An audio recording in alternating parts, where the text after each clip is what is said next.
This is episode 13 of Pitchin' It with Ben. In this episode, I am joined by veteran caddy Kelly Laybourn. He has caddied on the LPGA and KLPGA Tours for over 10 years. We discuss his roots in caddying, what it's like caddying professionally, and he brings some insight and highlights some of the differences between the LPGA and KLPGA. All this and more on episode 13. And please don't forget to like, rate, comment, subscribe, and share. Thanks for listening.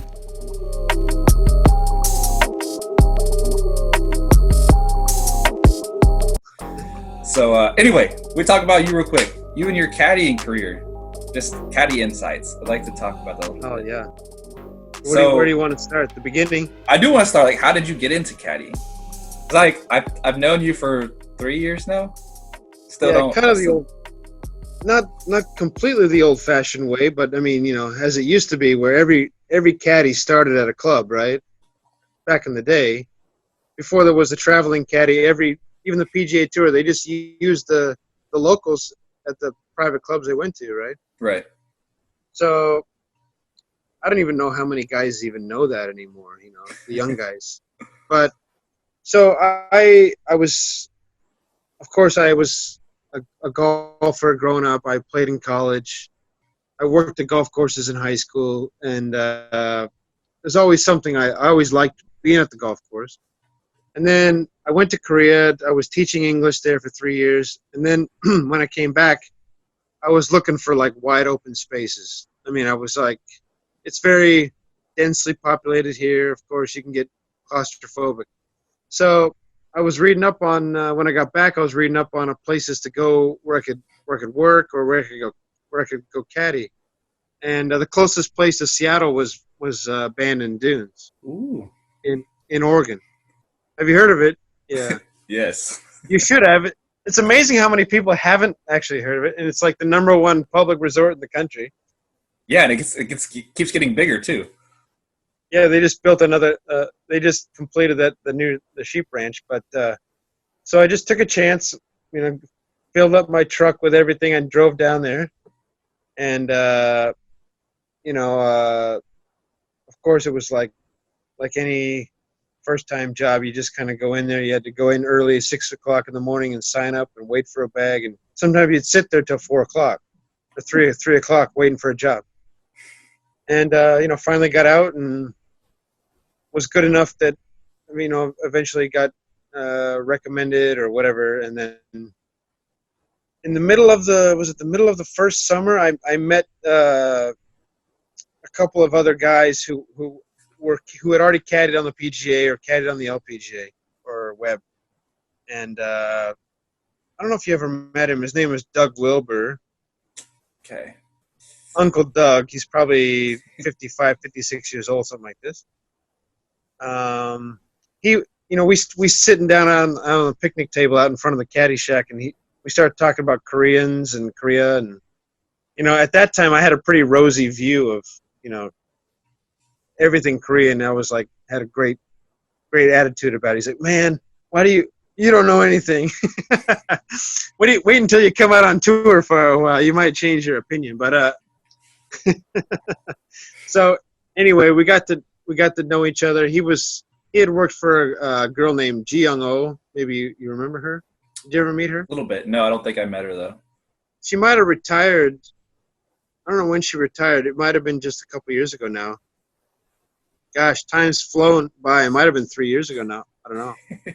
So anyway, he's like, hey, I said, I'd really like to come out. I really wanted to just be on tour, of course. And after being in Korea so long, I really wanted to work with Korean golfers. That was just I just thought that was going to be my niche. Right. And, sure enough, he's like, okay, let's go. So went in the car when we drove down to, at that time, it was the first tournament of the year was the Founders Cup. And Nice. That year it was the inaugural year of the Founders Cup, so it was a charity, for no prize money or something like that. Wow. Yeah. So went to the parking lot. He took me down to the parking lot, and he's like, "Well, I got a girl. She's Canadian. Lisa Meldrum, her name was. she went to Oklahoma, and but she was from Montreal, and so he had known her somehow, and she called him and, oh, can you set me up with a caddy and whatnot. I had no clue I had no clue with this system at all, Right. Standing around in a parking lot I think we waited around for like 3 or 4 hours till she showed up.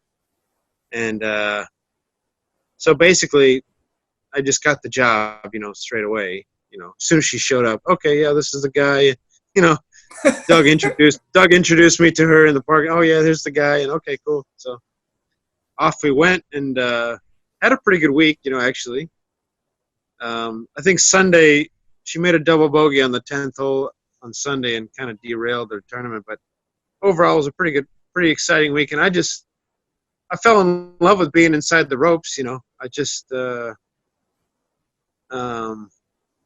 thought, okay, this is where I want to be. Just I'm on the golf course and getting, have a chance at winning, or have a chance at big money or whatever. This kind of thing it's not necessarily in my DNA, but a lot of caddies are kind of gambling type people, and they like that chance of a big hit, Yeah. And I mean, back in the day, it was probably 75% of them are like that, and today, still probably 25-30%.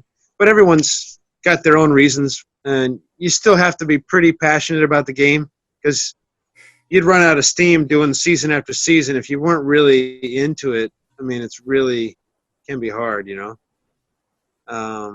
especially going on to LPGA, man. Oh yeah, yeah. Traveling everywhere. Yeah, zigzagging all over the place. And actually, I think in some ways though that actually makes it easier, because if you're getting bored with going to Toledo and Milwaukee and whatever, okay, boom, you get to go to France or something, That's true. And I mean, I wasn't very successful in the early years. I didn't get a chance to do very many overseas majors, to me, the biggest tournament I had done in the first couple of years was going to the Australian Open in Melbourne, Royal Melbourne. And actually, as a matter of fact, I worked with Ji Young Oh at Royal Melbourne, and I'll never forget that. It was unbelievable. It was my first trip to Australia, and other than the fact that she put me on a United Airlines flight, and I didn't like United anyways. Her manager put me on United, and I hated it. But no, I had so much fun that week, and I loved that golf course like you wouldn't believe. And hopefully you get a chance to go there too. Yeah, I hope so, man. Oh my gosh. Yeah, Australia is a pretty interesting place. I like to tell people it's like a British California, basically, because the weather and the location is like California, but the people are British. It's like, yeah. It's an interesting mix. Right. So yeah, the overseas stuff is pretty exciting. It's it's expensive, but I don't know. If you don't have a family, you don't really think too much about it. You're just thinking, oh, this is it's almost a paid vacation, Yeah. And hopefully you make the cut and make a little extra money. But no, so once I got hooked in with Uncle Doug and, started meeting Korean players, and okay, this guy speaks Korean and he's whatever. I thought it was going to be some kind of big advantage, like being bilingual a little bit. But I found out quite quickly that no, they didn't really care so much about that. And in some ways it was actually a negative, because now they know that I can understand what they're saying sometimes, like they're talking to each other on the range, or they're like, oh, don't listen, they say, oh, just talk fast or use some slang, I won't be able to pick it up. Right. And so, I had a little bit of a tough time working my way into the tour. Just I'm not like super. I don't know. I'm not really great at making friends. I think I wasn't really great at making new friends, and so I just kind of hung around with older guys, which might have. I think it helped me with my caddying. Like, I learned a lot more that way, but I wasn't able to meet the right people to get future jobs. Because Ah, the older guys are kind of slowly fading away, and they weren't so well connected anymore to meeting players and getting jobs. especially on a tour that But was getting younger and younger. right, so but on the flip side, like I said, I think my skills, the things that I learned that were important about the game and about tournament golf, definitely I learned from all those older guys. You know, Right. I don't know if you know Mike, Country Club Mike. Did you ever meet Country him? Club Mike. I'm not sure. I don't. That's not. Tall black guy. He's from New Jersey. Okay. No, I don't think I got to meet him or haven't met him. He was one of MJ Hur's first caddies. Okay. As a matter of fact, they won the Safeway in Portland together. And actually, they had a really good relationship. They went like several years apart, and then they ended up working together again, kind of a little bit later in their career. They had a few good weeks, but then they decided to stop, and then the rest is history for her. MJ she was headed towards retirement, and then all of a sudden, Resurgence.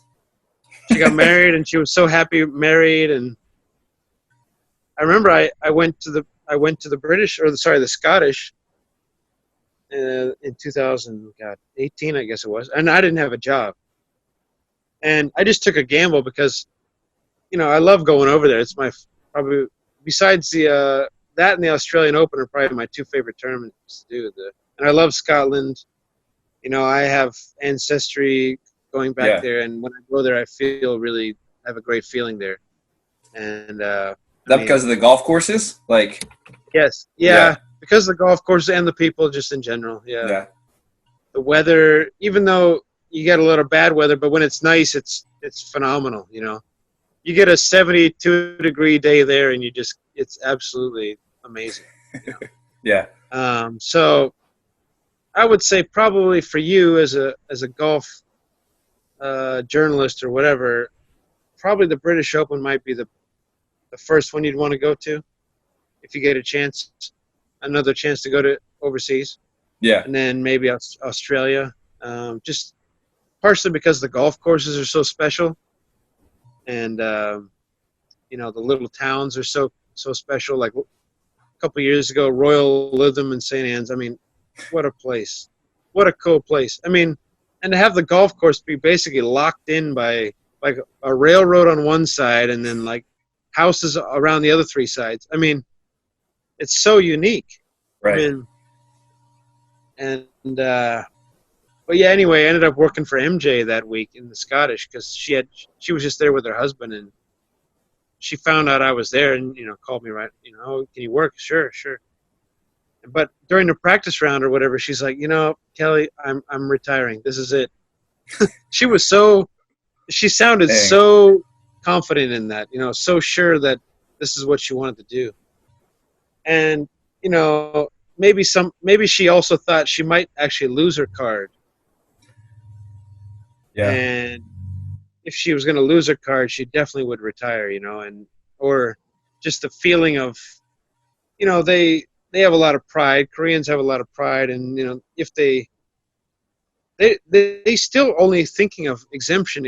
I just want to keep my exemptions or whatever. So many of them still thinking like that. And anyway, the rest is history. She came back with a crazy surge and played some of the best golf of her life, and good for her, and she's happy, and married life is good. And well, I got to see her win in Indy last year. Oh, and yeah. She played from the start. Like, I think she led the whole week, start to finish. Like, she was playing amazing golf. And just, genuinely, like, it is easier to be happy on a golf course when you're playing well. But all of it, like, she just seemed, like, really at peace, like you said. Like, her husband's there. Like, they have this great relationship. She's smiling all the time. I mean, she's a super nice person anyway, but, like, You know, she did. I think that did help. Maybe married life and whatever. Maybe something else clicked. Maybe something in her golf game clicked also. But whatever it was, yeah, it's good to see her playing well again, though. Yeah, I don't know. I mean, it'll be interesting to see how much golf some of these girls actually play this year. Yeah. I mean, talking to Paul about Sejong, I mean, who knows? He's saying she might not play until like October or something like that. Yeah, that I was wondering about that. Is he still in Korea, or did he? No, come back? It's funny because I thought he was here, Yeah. because I saw him like 2 weeks ago, and then I said, "Well, Paul, there's another 2 weeks off." He goes, "Really?" He didn't know the schedule. Mm-hmm. And I said, "Oh, you coming to Jeju?" He's like, "No, I'm in Florida right now." I'm like, what? And he's like, "Oh yeah, Sejong said she's not playing again until Tampa or something like that." So Oh my I was goodness. like, "When's Tampa?" Yeah, that is like October. Something like that. If it happens, I guess it may happen. But I was thinking about that in my view, and you could talk about this a little bit. We get into your KLPGA part of it. Is that to me, it didn't make a lot of sense for the Korean players that went back to Korea earlier this year when like quarantine and stuff started to happen. Yeah. And they were there, and those that had status on the KLPGA. My thought was that not very many of them would leave, simply because the KLPGA, first of all, like being home, they've probably never been home for this long in a long time. So the comfort of home, but also like a lot of players here, financially, like they need to make some paychecks. They need to be out there. Korea, like those players don't need paychecks. No. And then also like you can talk about this, just the KLPGA life in general, like it's a lot, I think in a lot of ways less stressful. You could correct me if I'm wrong, but like, you're not traveling as far. You have more, you can be at home. You can there's lots of that aspect that kind of. Yeah. Yeah. So you can talk about Absolutely. your experience on KLPGA because you've been there. This is your second year, or had you been there before last year? Well, yeah, I first went over there actually in 2012, just at the end of the season, like I did 1 month. Okay. And I thought, oh, I really liked it, And at that time I thought, okay, this is pretty cool. I can come here and just do like a month. I speak Korean. I like being here. I can visit my friends. And it was cool to meet, I had already met all the Korean players in the LPGA, but it was really, really great to meet them on the KLPGA and go, look, here's some girls here they're like 10-year veterans. It was kind of a really big eye opener for me. Going, look at they've been over here putting in the work, all this time, and nobody really knows what the heck's going on over here, Yeah. And I felt like, oh, I'm really kind of got an inside track on just what it's really like to get going there, and all the players that actually started there and then they moved to the LPGA. I mean, there's so many of them, but just thinking that okay, they did all the work. They learned how to win there. They learned how to play in front of the camera. They learned how to talk to the media. All these kind of things, so that by the time they someone like Hannah Jang, for example, by the time she gets to the LPGA or the US, she's totally well trained. Knows exactly how to talk and how to carry herself, and very professional. And it's so that's one of the reasons why it's so easy for them to transition over, because first of all, it's kind of like coming out of college when you're the top player in college, going into whatever professional rank. Yeah. You've got that confidence. Oh yeah, I've been beating these girls up, and so I'm ready to go. But yeah, so I did that for a couple of years where I would come in the fall, like October and November, because I wasn't on a great bag, so I wasn't doing the Asian swing and stuff. Right. So great time to be in Korea also. Oh, fantastic. As you saw, October is absolutely epic. I mean, And November can be great too. I mean, Yeah. But yeah, of course, more relaxed, a little bit more relaxing, partially because the shorter week. I think probably the best part about the tour is the shorter week. It used to be kind of messed up where they would have a practice round like on a Monday and a Pro-Am Tuesday, or they'd have a Pro-Am Tuesday and then a practice round Wednesday and then a day off Thursday. But now they've got a system perfectly where every week's exactly the same. The Pro-Am is Tuesday and the practice round is Wednesday. Mm. Or sometimes it's Wednesday, Thursday, depending on how many, if it's a 3-day or a 4-dayer. They have been expanding to more 4-dayers, basically because the sponsors realized, oh, I can get an extra day of TV, you know. Yeah, yeah. Or for not a lot more money. They really don't have to put in more money. Oh, yeah. They can still have the league minimum. That's the thing that's, I think, upsetting some people now, is that they're paying like the league minimum. I think it's 700,000 or maybe 600,000 Korean, 600 million, whatever. Yeah. And but they're getting 4 days out of them, you know. But that's probably the best part. I mean, the caddies can have Mondays and Tuesdays off, basically, you know. And this part is really, really important to keep yourself a little bit refreshed during this season, and you need it because the hiking around these courses is pretty hard on the body. I basically figured out the average age of a Korean caddy is about 28, whereas the U.S. caddy's probably over 40, I guess, average. Yeah. Maybe not anymore. Maybe somewhere between 35 and 40. Anyway. Yeah, because I mean, you have a lot of players now that have, whether it's boyfriends or fiancés on the bag, or you have some guys that just, you know, occasional local caddy who just, you know, happen to get hooked up at with the player at an event, kind of like similar to what you did. And that's definitely not as common as it used to be. But yeah. Anyway, yeah, younger legs there on the caddying on the KLPGA. Yeah.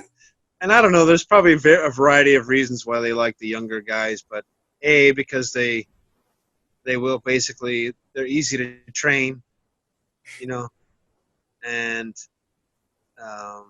they'll kind of do whatever they ask them to do, and just typical. This is kind of typical on the LPGA as well. The older guys, we're more set in our ways, and we have old school methods, you know, which are, you know, tried and true methods that work, but young women don't necessarily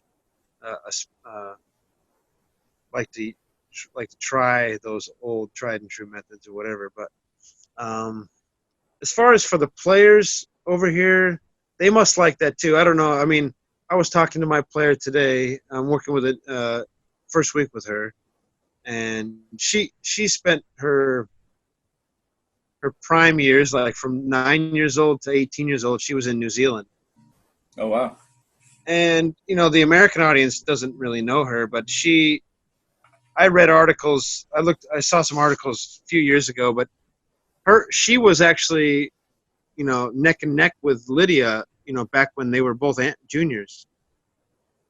Lydia's actually a little younger than her, but they were like 1 and 2 in New Zealand, and they competed against each other when they were probably 16 Lydia was turned pro when she was 16, didn't she?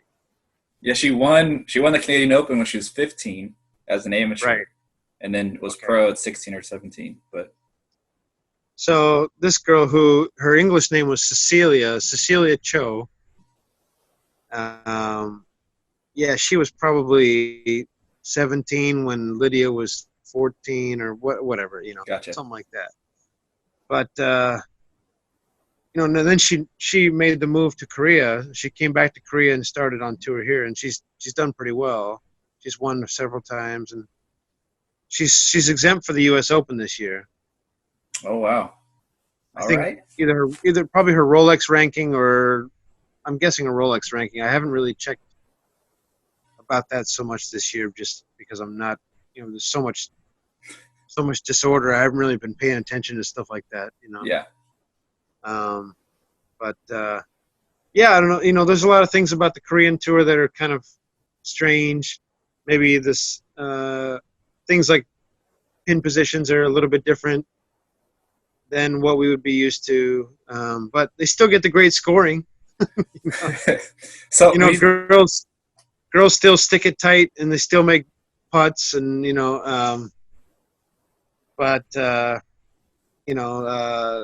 relatively well organized.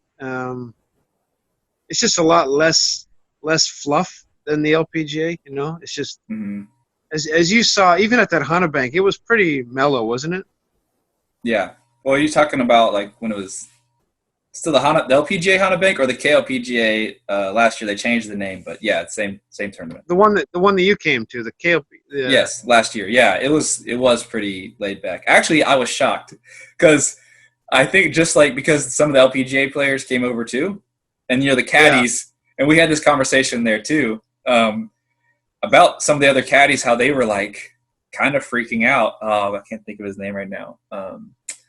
He was like, because like the course closed on Monday, and like caddies stopped being allowed on the course, that kind of stuff. They're like on the LPGA, you're used to being out there like getting your numbers and walking the course and doing all these things, and it's like you come here or get to Korea and it's like it just you're off your normal routine. Which anybody, if you get thrown off your routine, it does make you feel uncomfortable. So but overall it's pretty laid back.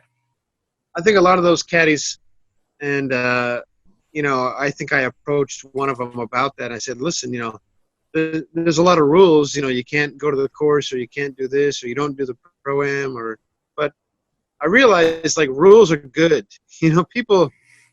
People need rules, and I think rules are good for players.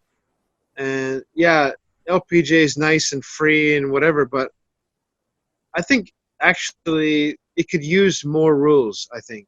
And who knows, maybe they will, and they will change a few things, but not having of course the driving range situation is a little bit funky too. Yeah. In Korea, most of the ranges are the off mats, so like you don't have to clean clubs as much, or where you're just wiping off like mat scrapes on the off the irons or something like this. Yeah. And it's a little bit weird, but after a while you start realizing this is actually pretty nice, and having a cover over your head on a hot day or if it's raining, you can warm up under cover, Yeah. I mean, that's kind of nice. Yeah. And you have not exact numbers, but relatively similar pay to what you're making as a caddy on the LPGA, or I would say less.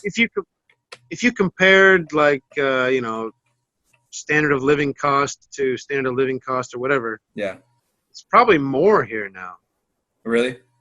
Some of the guys. Yeah. I've heard some of the guys are getting $1,500 a week here, which that's good money.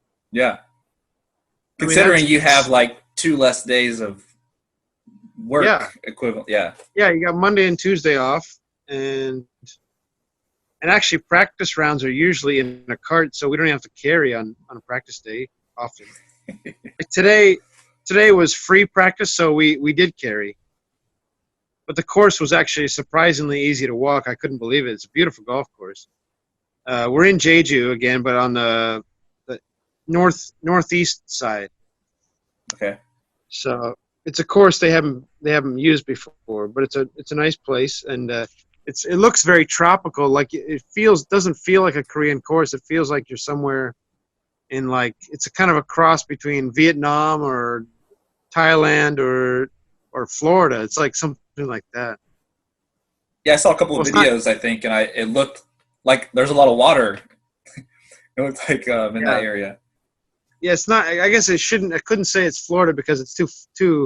It's still a little hilly. It's too hilly for Florida, but very similar to like Thailand or Vietnam topography.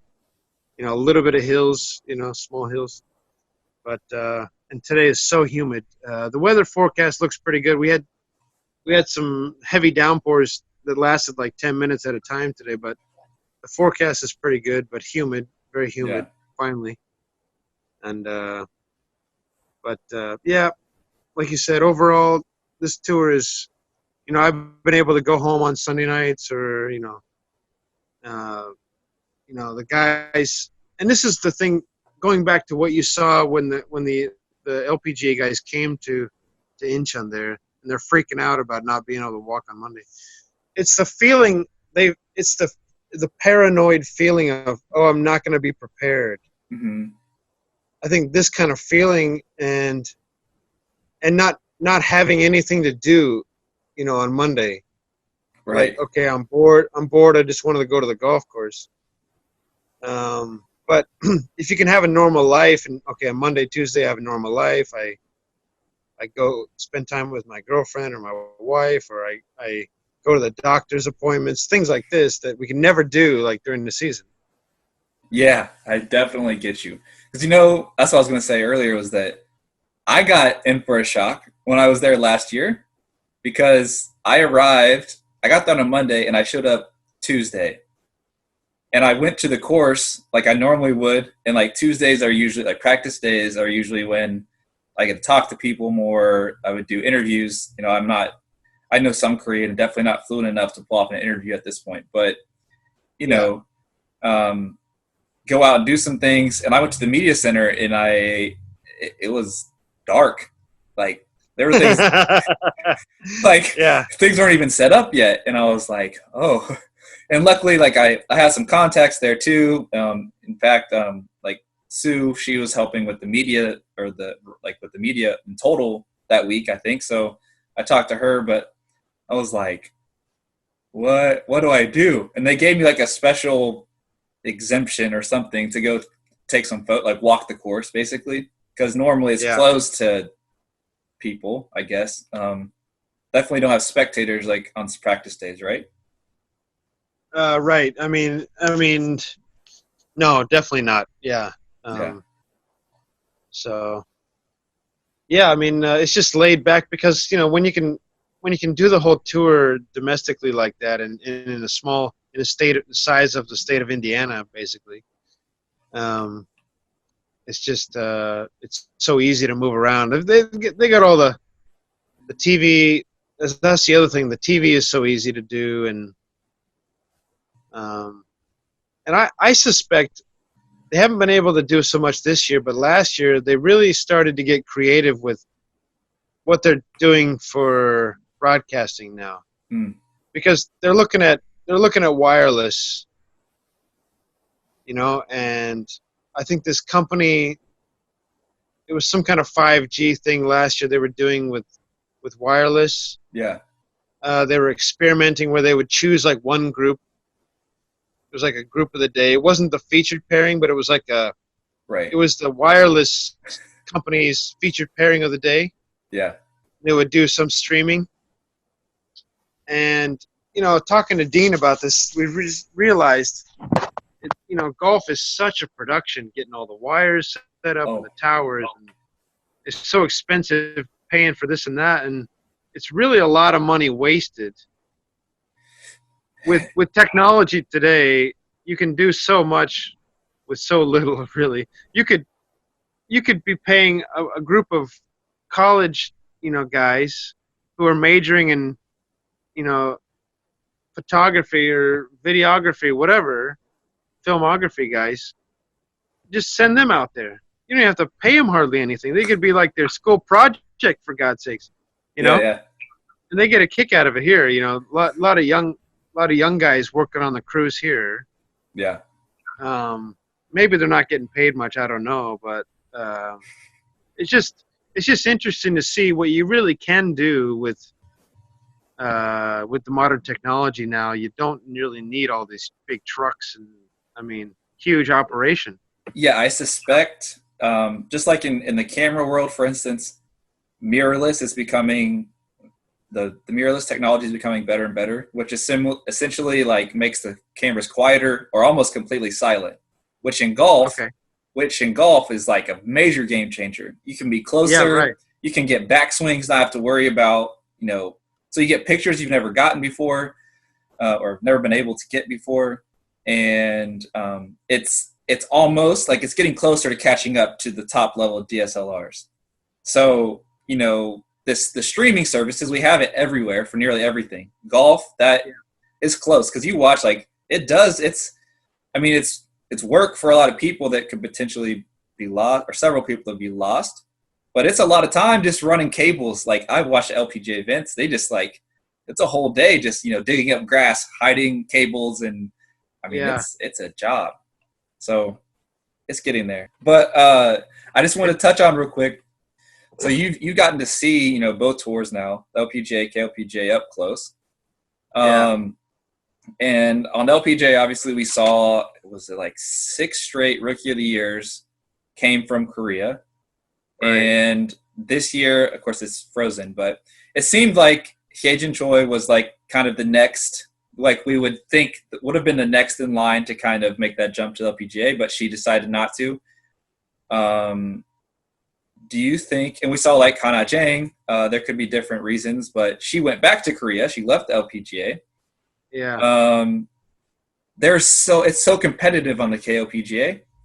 My view is that there's maybe like, I don't know what your take is, but maybe like the top 20 or so could at least legitimately compete on the LPGA if they had aspirations to do so. Is that too many? No, I think probably all 50, they keep 50, the top 50 keep their card here. Right. And which isn't very many players, right? But 51 through 100 and something, they go back to second or third stage and they get it back again anyway. But a lot of turnover. I would say, the girl that I worked for last year, she finished 40 something. Yeah. But she was a pretty solid player. I mean, she wouldn't win on the LPGA, but she definitely could get her card and keep her card there. So I think the whole top 50 here could keep their cards on the LPGA. Wow. It's just interesting to think about, like, the talent. Do you think that, of course, the pandemic changes things a lot too, but, do you think it'd be more common for players, like the top players, to just stay in Korea? Or do you think that there'll still continue to be, that 1, 2, 3 that will have aspirations to kind of make the jump to the LPGA? Well, I think you're only going to see that one player a year, maybe two at the most. I think it started slowing down around 2010 or so. Yeah. And I think it was because at that time the LPGA schedule was not good, and the Korean tour was basically they were reversing. Like, the KLPGA schedule was getting better, and the money was getting better, so they stopped coming over. They used to come and do the first, second, and third stage. Right. And there might have been a variety of reasons, because there were several players who they never really had great success in Korea. Yeah. And then when they came to the U.S., they didn't do so well either. So it's a combination of a lot of factors, but starting in about 2010, you saw a huge drop-off from about probably 10 per year to down to like 1 or 2. And it's basically continued to be so. And the number one way to get on tour now is just to win a major. And that, I think once they saw that, they didn't really want to go to Q school anymore. And, they've heard stories too, like, okay, it can be good in the U.S., but you have to make a lot of money to make it worth it. Yeah. Because you're going to spend a lot more money. You're going to have to hire a full-time traveling manager. You got to rent a house or this and that. Pay the caddy, everything, all this kind of stuff, and all the coaches, and all the taxes too. Yeah. They're well aware of all the taxes. This is one thing that they're well aware of. And so there's a lot of reasons to just stay in Korea. The sponsorship is good there. I mean, out of the 140 full-time players on tour now, I would say 120 of them have a pretty decent sponsor that's all over their clothes. Yeah. There's only like 10 or 15 that they're just kind of winging it, or they maybe have a little sponsor, but Right. it's like this team sponsor concept. I don't know how much you know about Formula One racing, but to me, I think Korean golf almost has Formula One team, what they call the construction championship, category, along with the player category, because each let's take Haejin Choi for example. She's Lotte, and Hyoju is Lotte, and they basically have like five or six players.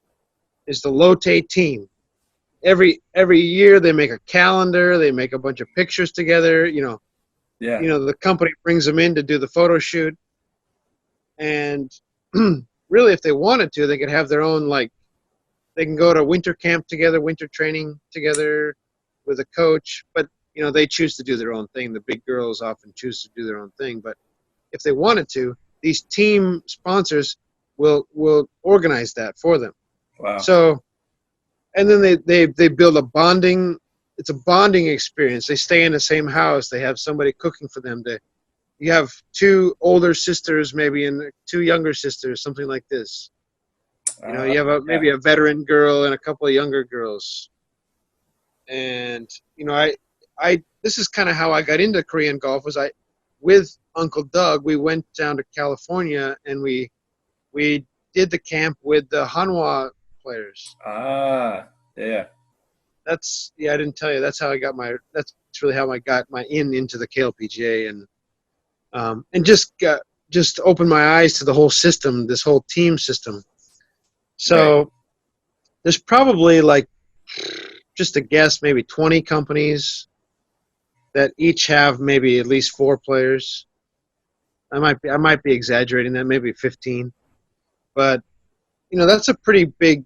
That's a lot. I mean, that's each having 3 or 4 players, and they've got their top player, then they've got their second or third player, and then they've got their bottom player. And every year, the manager's job is to kind of fill in those 2 bottom ones, because maybe 2 drop out, 2 get dropped down to the relegation zone. They go down to AAA golf, Dream Tour, and then so they're hunting around for 2 replacements. But this is pretty good formula.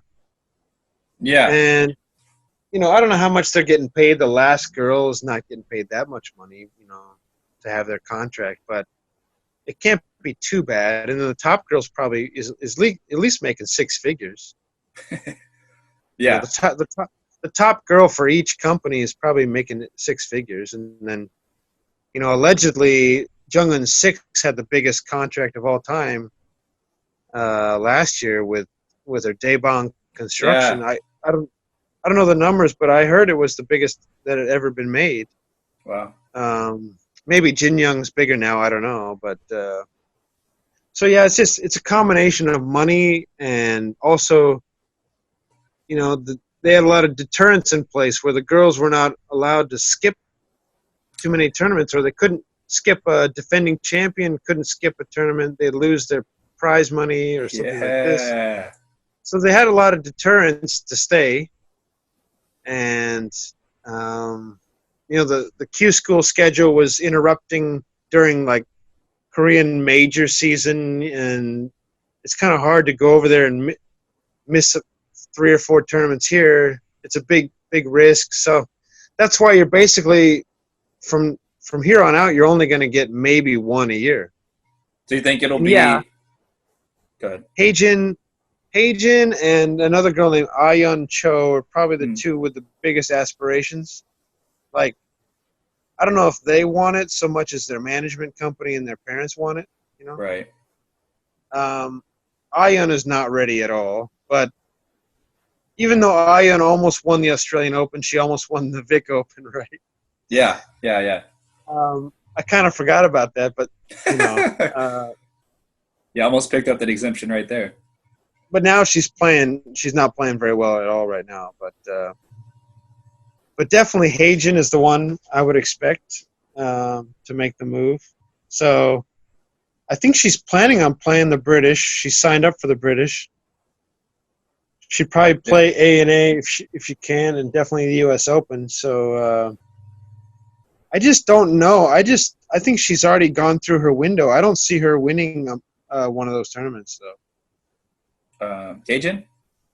Yeah, what I mean by that is she had her really hot years already, where she was winning a lot, and she and she had that terrible moment in New Jersey, No, the U.S. Open. where she hit it in the water on 16, and then Sung Hyun Park goes on to win. But I was like, oh my God, Haejin's going to win this thing, you know? She was an amateur still, right? I think she was. At that point, yeah. I thought it was going to be so cool to see an amateur win. I think she was, and I think it had a big effect on her, though. She really hasn't performed well in other majors since then. I mean, LPGA majors. Yeah. That I can recall. She may have had one or maybe one other good week here or there. I don't remember. And she's done pretty well when she comes and plays like in Hawaii or something like that. Yeah. But yeah, it'll be interesting to see. They definitely want her to play LPGA. She definitely has the game for it. I don't know if she has the personality for it, but yeah, it will be interesting. Yeah, it's not like she's Jung-in 6 or she doesn't have that kind of persona, you know. I think she's a little bit more. Well, I don't know how wide open 6 is, but Haejin's pretty shy, I think, still. And I don't know. I don't think she absolutely loves being at the top. I don't think she has that personality, you know. Right. It is like to be honest with you, I don't think the last 3 or 4 of them have. I mean, I don't even think Inby necessarily likes it, and Sunghyun definitely doesn't like the spotlight at all, and she's ready to hang it up already. You know, she doesn't care if she plays again. I mean, really, I don't think she cares. So it's just it's an interesting time now that they've come into a lot of money, and it's easy to make good money, and they don't have to play as much. And like you said too, there's a lot of deterrence from leaving. It's like the KLPGA has a lot of incentive to keep their top players there. To keep, I mean, I think that they're going to keep developing stars. That's what it seems like. Like Hee-jung Lim, for instance, like she's looked really good. She looked really good. And Young Park is playing really well. Like, they'll find there's people, but also it's like, the previous 6 years again, like they lost the LPGA Rookie of the Year. One of them was even Player of the Year. Multiple Players of the Years. Like, you want to keep some of your stars, and so there's I guess deterrence, and also life's better, or tour life has gotten much better than it used to be in the past. So it's interesting. Yes. I mean, it's hard to say who would be the next, but yeah, I would say one of these girls, the Hee-jung and Hyun-kyung. I don't know about Hyun-kyung is, she's one of those girls. She's got a lot of talent. Yeah. And she doesn't even seem to really care. She's one of those players that can just kind of go out there and she could shoot a 63 one day and a 75 the next day. She just kind of has that attitude. She's got so much in reserve, so much natural talent. A lot of times she makes a lot of stupid mistakes, But now she's won twice this year. And in playoffs, right? Both in playoffs. So I was most recent one. I was really impressed because just seeing her head to head with Hee-jung, which is funny. They're close friends. They're part of the same management company and everything. But head to head, like Hee-jung must hit it 20 yards further off the tee, maybe. That's what it looked like. But Hyun-kyung was playing. I mean, she was clutch. She put it close there, and anyway. I didn't see the playoff, but I think Hee-jung is she's probably more like an NB Park type, but hits it further. Yeah. Meaning that she's very mild-mannered, well-mannered girl, pretty quiet, but such a good putter, my God. I mean, just incredibly good putter. Yeah. And good attitude. So she's going to go a long way, 100%. I mean, obviously Dean loves to say, well, I know she's going to be the next big thing. And he'll probably be working for her at the U.S. Open. You watch. And he'll get another trophy on his resume. Yeah, right. Write this down. Yeah. Another $100,000 check. Here it is, right here. Kelly said it. Kelly said it here first. Yeah, I mean, it wouldn't surprise me. Like, you guys talked to me about that. Not be last year. It would not be surprising to see one of the Korean Tour players win one of the majors, whether it's the Women's British or the U.S. Open. Like, it very well could happen. Especially this year because it's in December and they'll be just wrapping up their season. They'll be ready to go, and it's not going to be interrupting their schedule at all. It'll be after the schedule. So they don't have the other distractions like stresses of some other things. There might be more of them as well. Instead of 2 or 3, there might be like 6 or 7 of them. Wow. So. Yeah, I expect that. And I hope to be there this year. I don't know if I get a chance. I hope to go to Texas this year for that. All right. Hopefully that would be my triumphant return back to the States, yeah. All right. Hopefully we'll all be in a good place by then to be there. But Yeah. Well, if not, you can always come here and hang out, Yeah, do your 14 days and hang out for 90 days and then go back home. Yeah, sounds good to me. Okay. 3 months in Korea. 3 months in Korea is better than 3 months in America right now. I'll tell you that.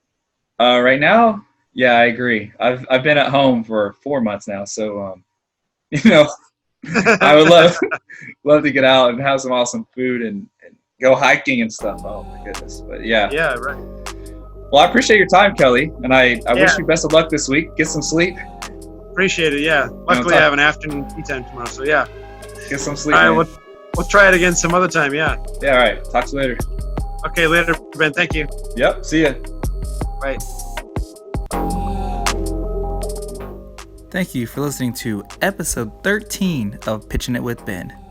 If you liked what you heard, please like, rate, comment, subscribe, and share.